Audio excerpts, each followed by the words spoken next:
عزیز دوستو، نبی پاک صلی اللہ تعالی علیہ وسلم نے اپنی تشریف آوری کے کچھ مقاصد خود بیان کیے۔ ان میں سے ایک مقصد نبی کریم صلی اللہ تعالی علیہ وسلم نے بیان کیا جو بخاری میں موجود ہے۔ فرمایا میں اخلاق عالیہ کی تکمیل کرنے کے لیے دنیا میں مبعوث کیا گیا۔ یہ بھی ذرا حدیث دیکھیے اور نبی پاک علیہ السلام کے اخلاق عالیہ سے فیضان حاصل کیجئے۔ مشکات میں، بخاری میں، مسلم میں حضرت انس بن مالک رضی اللہ تعالیٰ عنہ کی حدیث موجود ہے۔ فرماتے ہیں ایک رات ایسی مدینہ شریف میں آئی کہ ایک طرف سے آواز آنے لگی کسی کے چلانے کی، چیخنے کی۔ یکدم اہل مدینہ سارے اٹھے اور نیزے، برچیاں، تلواریں جمع کرنے لگے کہ اس جانب جاتے ہیں جہاں سے وہ آواز آ رہی ہے اور جا کر معلوم کرتے ہیں کیا حادثہ، کیا سانحہ ہوا ہے۔ فرماتے ہم ابھی تیاری کر رہے تھے ادھر جانے کی، اور نبی پاک علیہ السلام گھوڑے پر بیٹھ کر وہاں سے واپس تشریف لا رہے تھے، اور حضور فرمانے لگے سو جاؤ سو جاؤ سو جاؤ، میں دیکھ آیا ہوں، کوئی خطرے والی بات نہیں۔ ہم ابھی تیاری میں تھے، لیکن یہ میرے محبوب پاک کی شجاعت ہے، بہادری ہے، دلیری ہے۔ آپ کو زندگی کے اندر اپنے دل کو مضبوط رکھنا ہے، اعصاب کو طاقتور رکھنا ہے۔ بعض لوگ بڑی جلدی گھبرا جاتے ہیں، بڑی جلدی پریشان ہو جاتے ہیں، 5 منٹ سے پہلے سانس پھولنے لگتا ہے، دل دھک دھک کرنے لگتا ہے۔ او بھائی آپ ٹھہر جائیں، ستاروں سے آگے جہاں اور بھی ہیں، ابھی عشق کے امتحان اور بھی ہیں، تو یہ تو کام ابھی بڑا آگے تک جانا ہے۔ لیکن گھبراہٹ، بے چینی، پریشانی یہ بندہ مومن کی شان نہیں ہے۔ پلٹنا، جھپٹنا، جھپٹ کر پلٹنا یہ لہو گرم رکھنے کا ہے ایک بہانہ۔ طاقتور زندگی گزارے، مضبوط اعصاب کے ساتھ وقت گزارے، ذہن بنائے کہ زندگی میں پریشانی آئے گی، مجھے فیس کرنا ہے۔ آپ کا ذہن ہونا چاہیے۔ مجھے بتائیے جو جوان ہے اسے بوڑھا بھی تو ہونا ہے نا، بیمار ہے تو ایک وقت خدا نہ خواستہ وہ بھی تو آئے گا نا کہ بیماری بھی آ جاتی ہے، قوا کمزور ہونے لگتے ہیں۔ لیکن اگر آپ کا ہمیشہ اسی طرح پریشان رہنے کا خیال ہے تو پھر بات آگے کیسے بڑھے؟ تو حضور سے فیض مانگے، بہادری کا فیض۔ نبی پاک علیہ السلام، صحابہ فرماتے جب جنگ ہوتی تھی نا تو ہم دشمن کے سب سے زیادہ قریب نبی پاک کو پایا کرتے تھے، حضور قریب۔ ایک جنگ میں ہمارا ارادہ ہوا کہ ہم تھوڑا سا پیچھے ہٹ کے نئے سرے سے حملہ کریں، لیکن حضرت ابو سفیان رضی اللہ تعالیٰ عنہ فرماتے محبوب گھوڑے کو ایڑی لگاتے اور جنگ کے اندر جاتے اور آگے ہی بڑھتے چلے جاتے، اور آگے ہی نبی پاک علیہ السلام پیش قدمی فرماتے۔ تو میں نے عرض کی حضور تھوڑا سا پیچھے ہٹ کے نئے سرے سے حملہ نہ کیا جائے؟ تو فرمایا نہ بھائی پیچھے نہیں ہٹنا، میں نبی ہوں، بات یہ بھی سچی ہے، اور میں عبد المطلب کا پوتا ہوں، بات یہ بھی سچی ہے، لہذا پیچھے نہیں ہٹنا، آگے کی طرف پیش قدمی کرنی۔ تو میرے دوست گھبراہٹ نہیں، بے چینی نہیں، الجھاؤ نہیں۔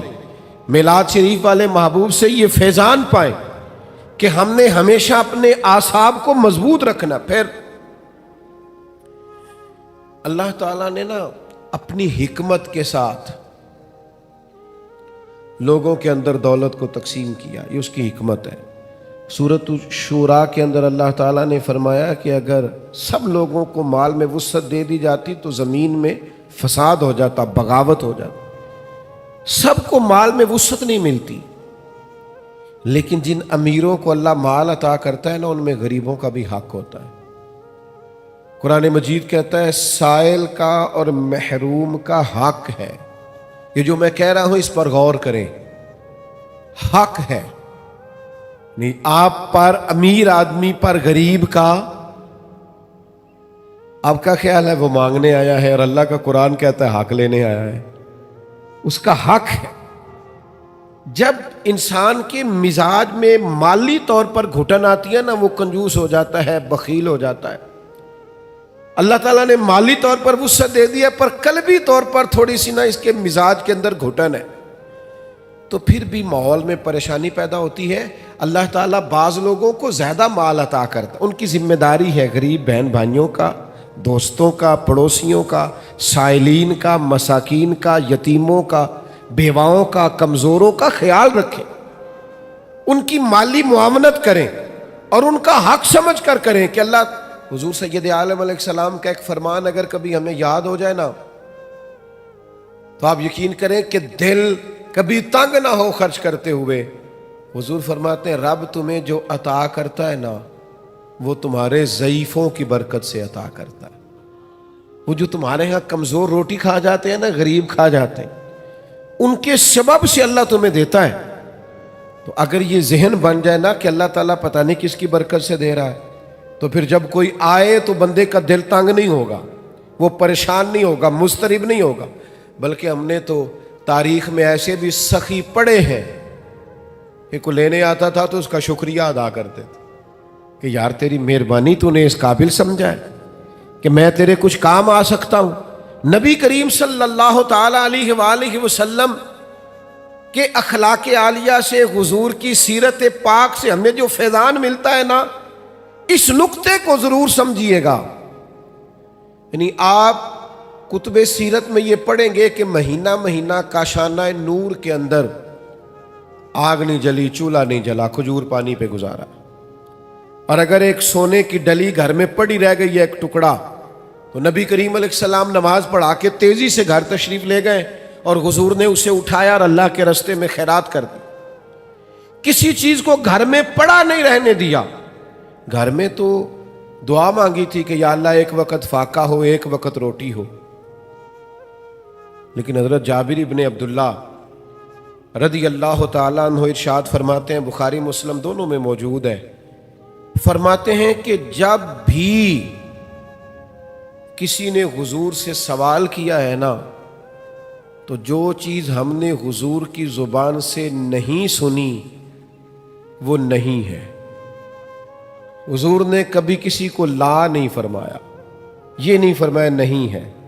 اللہ کرے میں آپ کو سمجھا سکوں، یعنی گھر میں مہینہ مہینہ چولہا نہیں جل رہا، فاقوں کی دعائیں ہو رہی ہیں، لیکن جب کوئی لینے آیا ہے تو حضور نے کبھی نہیں کا لفظ اپنی زبان سے ادا۔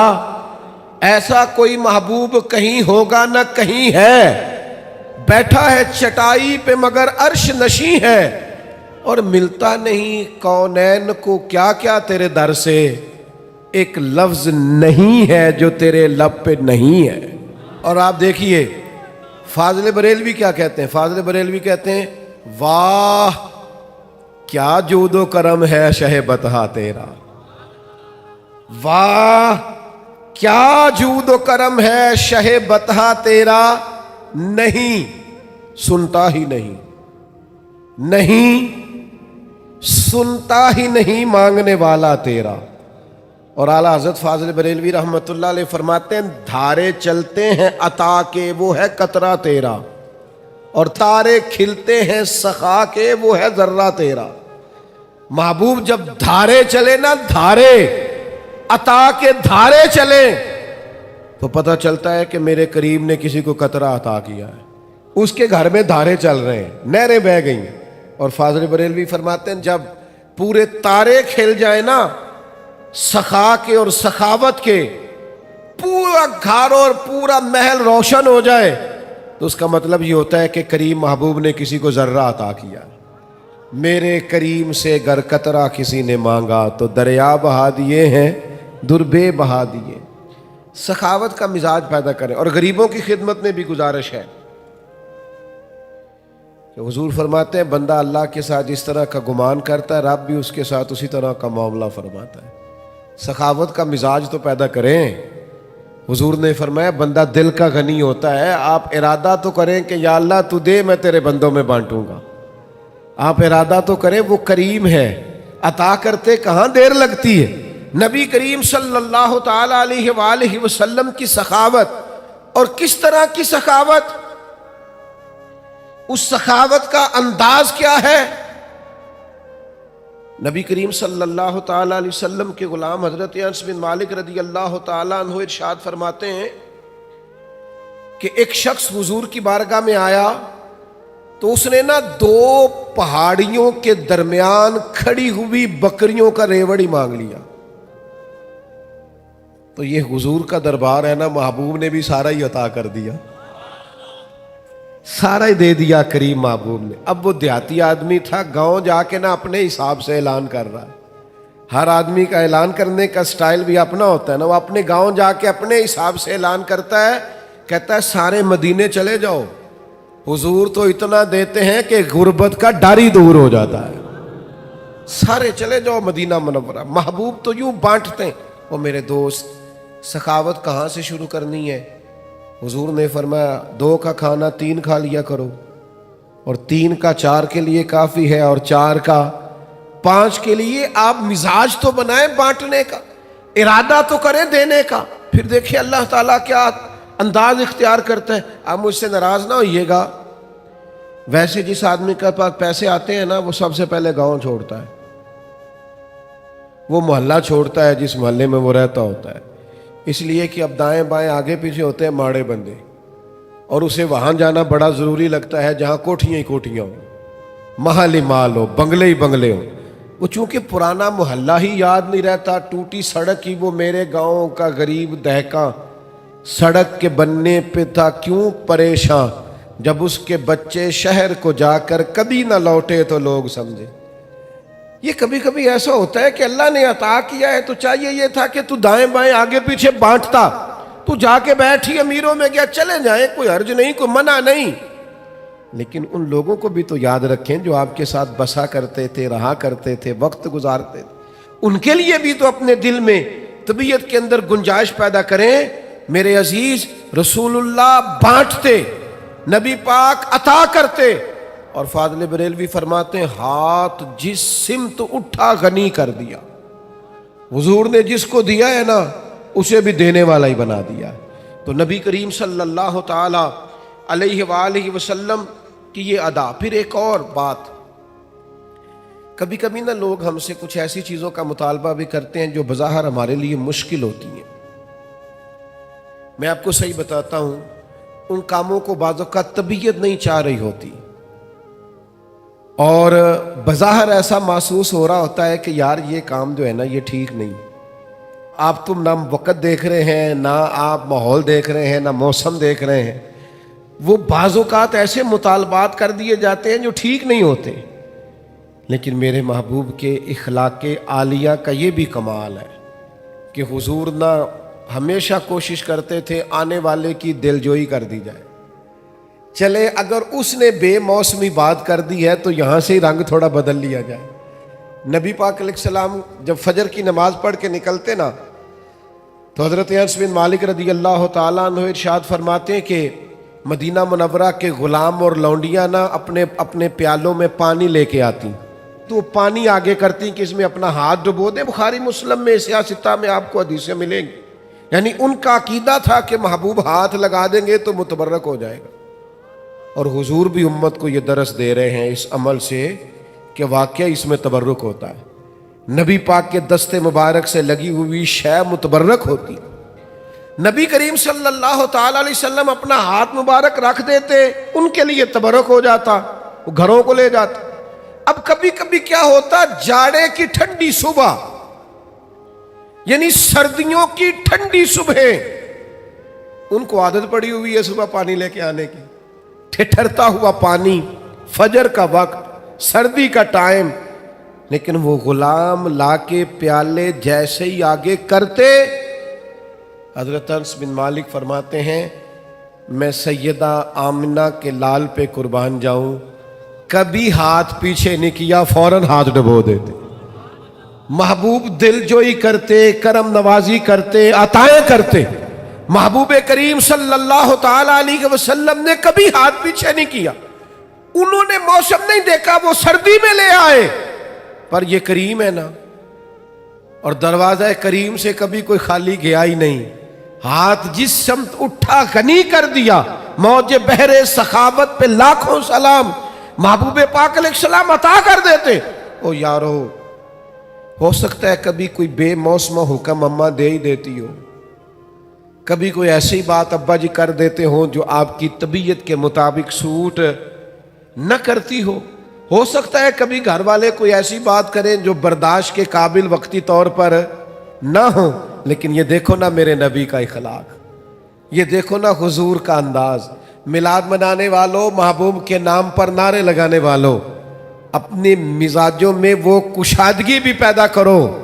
ہو سکتا ہے کچھ لوگ ایسا بھی کام کریں جو بظاہر طبیعت کے مطابق نہ ہو، پر کہنا ہم اس رسول کے ماننے والے ہیں جو ہمیشہ دلوں کا سہارا بنا کرتے تھے، جو ٹھنڈک پہنچایا کرتے تھے۔ عزیز بھائی، ایک اور بات بھی آپ سے عرض کرنی ہے۔ یہ جو غصہ ہوتا ہے نا انسان کی طبیعت میں، یہ غصہ نہ آنا بھی ایک بیماری ہے، غصہ آنا بھی چاہیے۔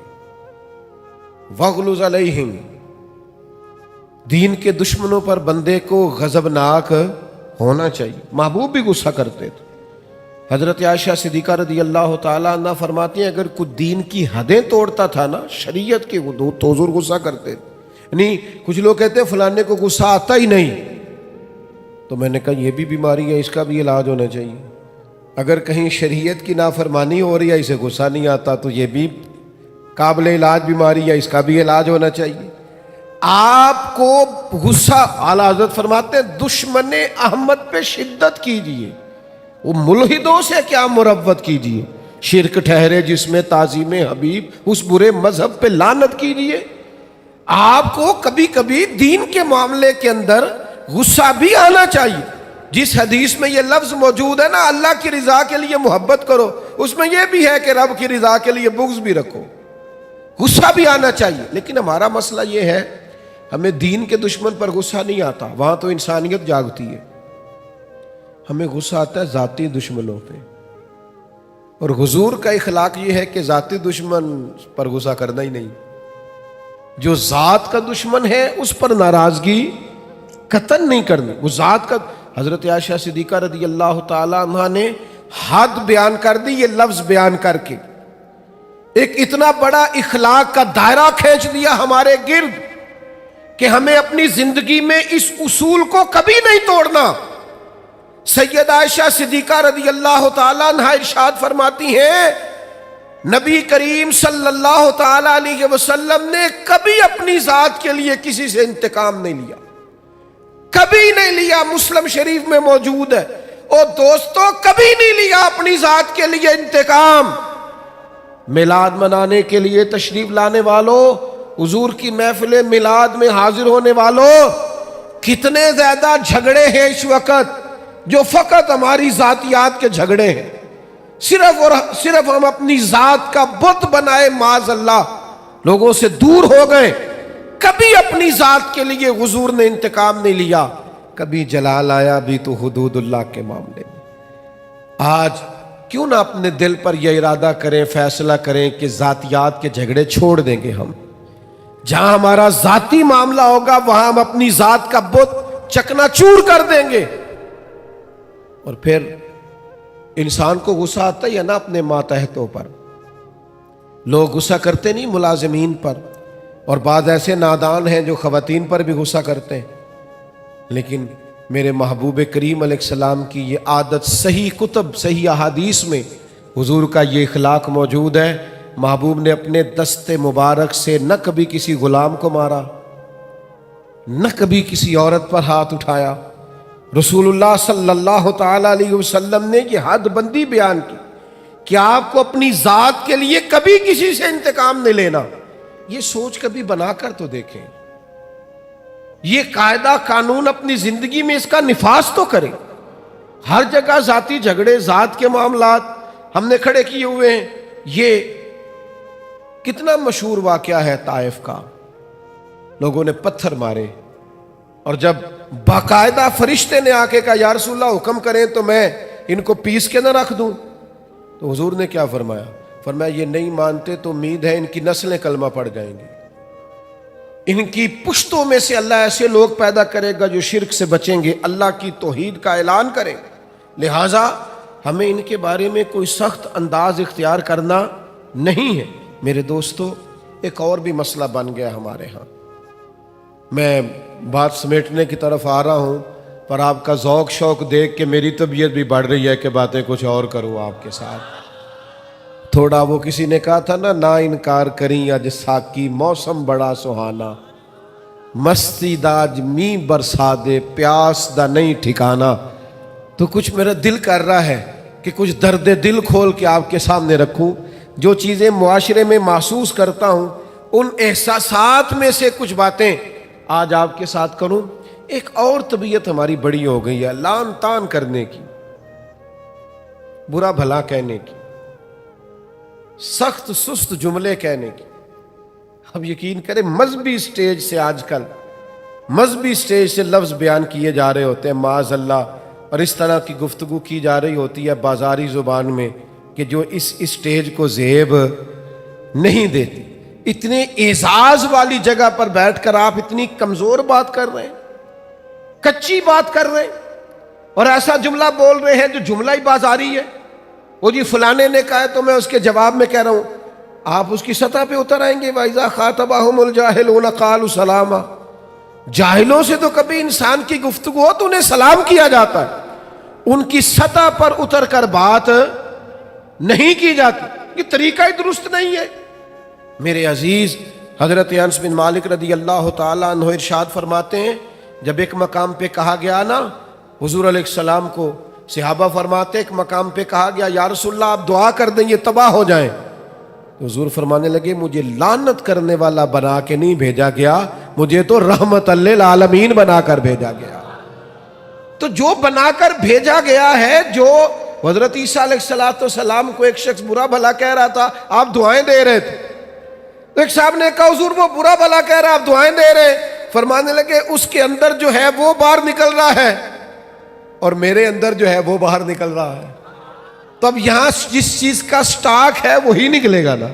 تو اب کچھ لوگوں کے اندر جو بھرا ہوا وہی باہر آئے گا. حضرت انس بن مالک کا یہ فرمان، اللہ کرے امت یاد کرے. حضرت انس بن مالک ارشاد فرماتے ہیں نہ تو نبی پاک فحش گو تھے، کوئی ایسی بات نہ کرتے جو خلاف ادب ہوتی، نہ لعنت کرنے والے تھے، نہ آپ کا کلام اس طرح کا ہوتا تھا جس طرح کا عرب میں بد کلامی سے گفتگو کی جاتی تھی. فرماتے ہیں اگر کبھی حضور کو بڑا جلال بھی آتا تو اتنے لفظ فرماتے تھے اس کی پیشانی خاک آلود ہو. اس سے زیادہ کبھی میرے نبی کریم نے کوئی بات ارشاد، ناک خاک آلود ہو، پیشانی خاک آلود ہو، اس سے بڑھ کر کبھی کوئی جلال کا جملہ حضور کی زبان سے نہیں نکلا. آپ کی خدمت میں عرض کروں گا آپ کا لہجہ اتنا میٹھا ہو، اتنا باوقار ہو، لفظ اتنے جچے تلے اور حسین ہو کہ آپ کو نعرہ لگا کے نہ کہنا پڑے غلام ہے رسول کے غلام ہے، بلکہ آپ کے لہجے سے اندازہ ہو کہ یہ کوئی عام نہیں ہے، یہ رسول اللہ کا غلام ہے. اس کا انداز بتاتا ہے نبی پاک کا غلام ہے، اس کے لفظ اور جملوں کی تاثیر بتاتی ہے یہ رسول اللہ صلی اللہ علیہ وسلم کا غلام ہے.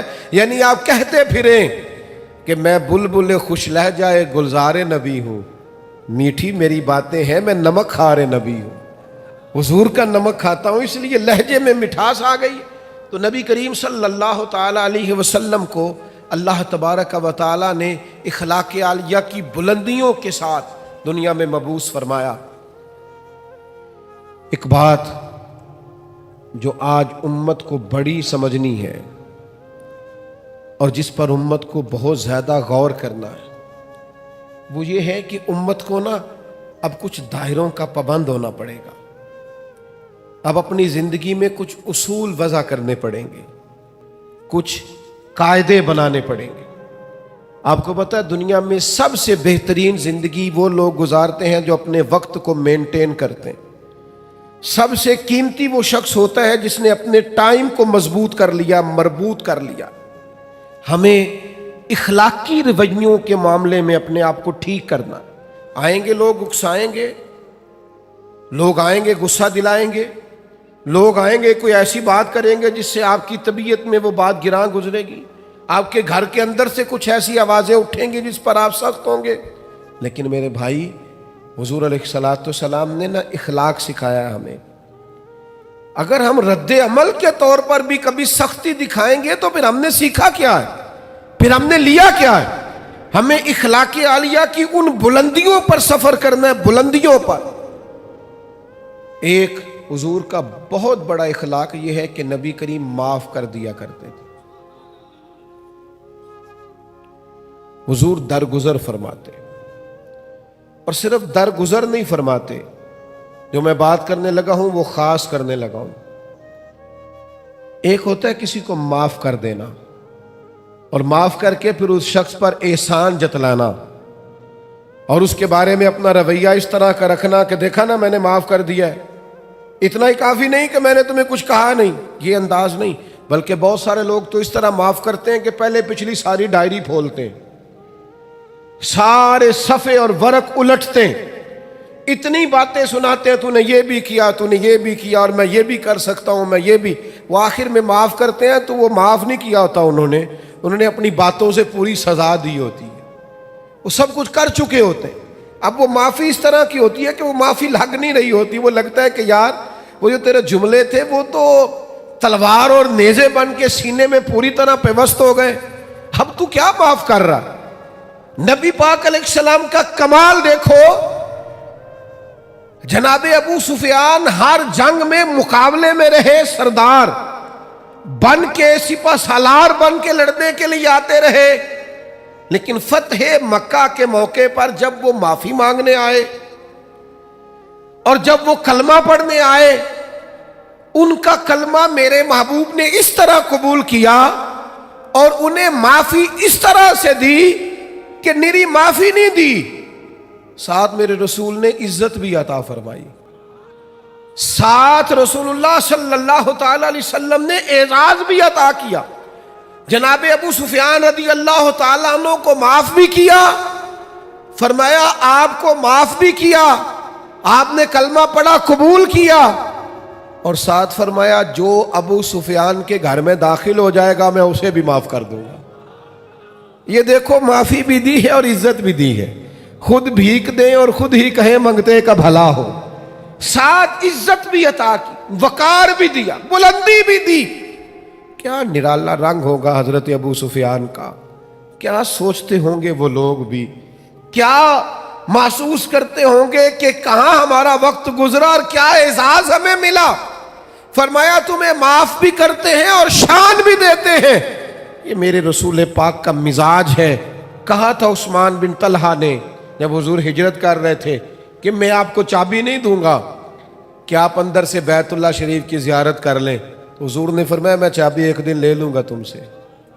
حضور نے فتح مکہ کے موقع پر چابی لے لی، کہتے ہیں لے لی چابی حضور نے، لیکن جب میں معافی مانگنے کی نیت سے آگے بڑھا تو مجھے معافی بھی ملی اور چابی بھی دوبارہ ملی.